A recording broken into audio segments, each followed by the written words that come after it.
jarapcı. Vatan uzattanları belas yüksek.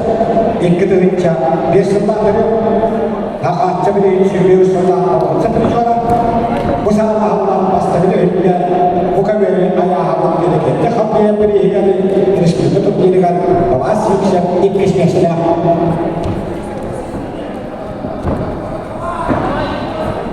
Belenler şişlikte geçtiğiyle ayağlar.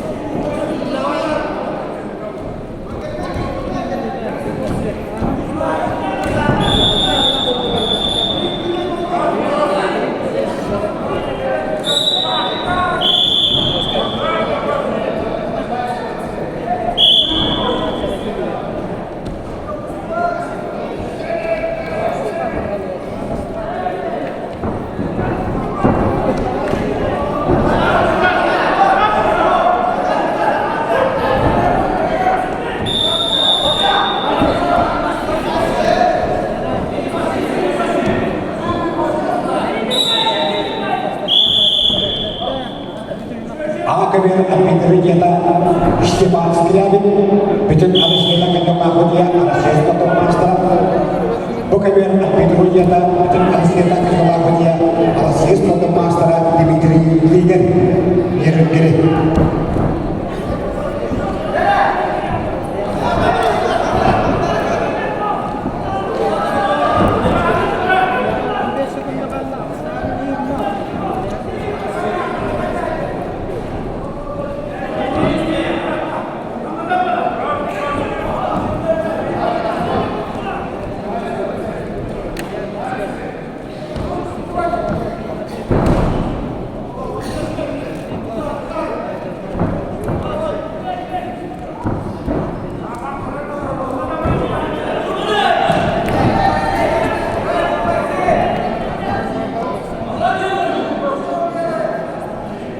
Adrian Lenski Kashtagin azab takfirullah